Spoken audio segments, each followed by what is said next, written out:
നമസ്കാരം. കഴിഞ്ഞ ഒരു ദിവസം ഒരു വീഡിയോയ്ക്കകത്ത് ഗവൺമെൻറ് സ്ഥാപനങ്ങൾ, എനിക്ക് തോന്നുന്നു ഗവൺമെൻറ് ഹോസ്പിറ്റലിലെ ഉപകരണങ്ങൾ നശിച്ചു പോകുന്നു, മെയിൻ്റനൻസ് ഇല്ലാത്ത കാരണം നശിച്ചു പോകുന്നു എന്നൊക്കെ ഒരു ന്യൂസ് കണ്ടു. ശരിക്കും പറഞ്ഞു കഴിഞ്ഞാൽ ഗവൺമെൻറ് സ്ഥാപനങ്ങൾ എന്തൊക്കെ നശിക്കാതിരിക്കുന്നു? പ്രൈവറ്റ് സെക്ടറിലാണെങ്കിൽ നശിക്കില്ലായിരുന്നു എന്നൊക്കെ ആ ന്യൂസിനകത്തുണ്ടായിരുന്നു. കാരണം കാശ് കൊടുത്തുനിന്ന് അവരായിരിക്കും, അവർ മെയിൻറ്റെയിൻ ചെയ്യും. ഗവൺമെൻറ് എന്ന് പറയുമ്പം വല്ലവൻ്റെയും പൈസയാണ്. ഞാനതിനൊരു ഉദാഹരണം ഞാൻ പറയാം.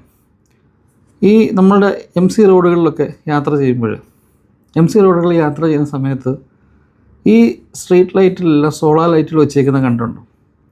ഞാൻ കുറച്ച് നാൾക്ക് മുമ്പ് ഞാൻ പല വീഡിയോയിൽ പറഞ്ഞിട്ടുള്ള കേസാണ്.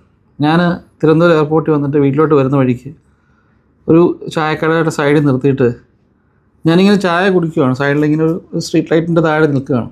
അപ്പോൾ എന്നോട് വണ്ടി ഓടിച്ച ആൾ പറഞ്ഞു, അവിടുന്ന് മാറി നിൽക്കണം, കാരണം മേളിലിരിക്കുന്ന സാധനം മൊത്തം തുരുമ്പ് പിടിച്ചിരിക്കുകയാണ്. കാരണം ഈ സോളാർ പാനലിൻ്റെ ബാറ്ററി സ്റ്റോർ ചെയ്യാൻ വെച്ചിരിക്കുന്ന എൻക്ലോഷർ മൊത്തം തുരുമ്പ് പിടിച്ചിരിക്കുക. സോളാർ പാനലെല്ലാം ഡാമേജാണ്. ഒരു 50 സോളാർ പാനൽ ഉണ്ടെങ്കിൽ ചിലപ്പം ഒരു സോളാർ പാനലെല്ലാം കത്തിയെങ്കിലായി. നിങ്ങളെല്ലാം ഇനി MC റോഡിൽ കൂടെ രാത്രി യാത്ര ചെയ്യുന്ന ആൾക്കാർ ശ്രദ്ധിച്ചാൽ മനസ്സിലാവും, റോഡിൽ ഭയങ്കര ഇരുട്ടാണ്. ഗൾഫിലോട്ടൊക്കെ വന്നു കഴിഞ്ഞാൽ, അല്ലെങ്കിൽ വേറൊരു നമ്മുടെ നാട്ടിലോട്ടൊക്കെ, കേരളത്തിനും പുറത്താന്ന് പറഞ്ഞാലും മെയിൻ റോഡിലൊക്കെ നല്ല ലൈറ്റുണ്ട്, ഇലക്ട്രിക് ലൈറ്റ് കത്തുന്നുണ്ട്.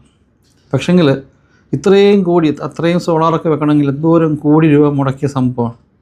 അത് മെയിൻ്റനൻസും കൊടുക്കാതെ, എന്തുകൊണ്ട് മെയിൻ്റനൻസ് കൊടുക്കുന്നില്ല?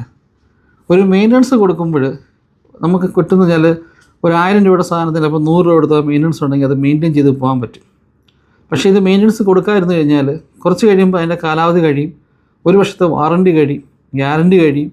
ഇത് പതുക്കെ തുരുമ്പ് പിടിച്ച് കഴിയുമ്പോൾ വീണ്ടും നമുക്കൊരു 1000 അല്ലെങ്കിൽ 2000 രൂപ വീണ്ടും മുതൽ മുടക്കി ഈ സാധനം വീണ്ടും റീപ്ലേസ് ചെയ്യണം. ഇത് ഭയങ്കരമായൊരു അഴിമതിയാണ്.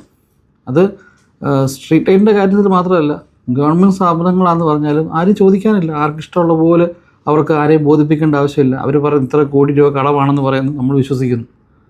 അല്ലാതെ ആരാണ്ട് ചോദ്യം ചെയ്യാൻ പോകുന്നുണ്ട്? വിവരാവകാശ കമ്മീഷനിലൊന്നും ആരും പോകാറൊന്നുമില്ല. ഞാൻ പറഞ്ഞു വന്നത് നമ്മുടെ സ്വത്താണ്. അതിപ്പം ഒരു രാഷ്ട്രീയക്കാരെ എതിർത്ത് പറയുന്നില്ല. ഏത് രാഷ്ട്രീയക്കാരെ വന്നാലും ഇതൊക്കെ തന്നെ നടക്കും. നമ്മൾ പ്രതീക്ഷിക്കും ഇന്ന രാഷ്ട്രീയക്കാർ വന്നു കഴിഞ്ഞാൽ ഒക്കെ മാറ്റം ഉണ്ടാകും. മാറ്റമൊന്നും സംഭവിക്കാൻ പോകുന്നില്ല.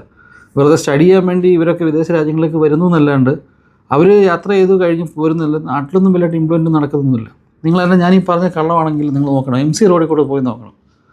രാത്രിയിൽ സ്ട്രീറ്റ് ലൈറ്റുകൾ ഒരെണ്ണം പോലും സോളാർ ലൈറ്റുകൾ കത്തുന്നത് ഞാൻ കണ്ടിട്ടില്ല. ഞാൻ പല സ്ഥലത്തൊക്കെ യാത്ര ചെയ്യുന്ന കൂട്ടത്തില്ല. പക്ഷേ സ്ട്രീറ്റ് ലൈറ്റുകളെല്ലാം ഓഫാണ്. അപ്പം ഗവൺമെൻറ് ഹോസ്പിറ്റലിൽ മാത്രമല്ല, അല്ലാത്തിടത്തും ഇത് തന്നെയാണ് സംഭവം. Thank you.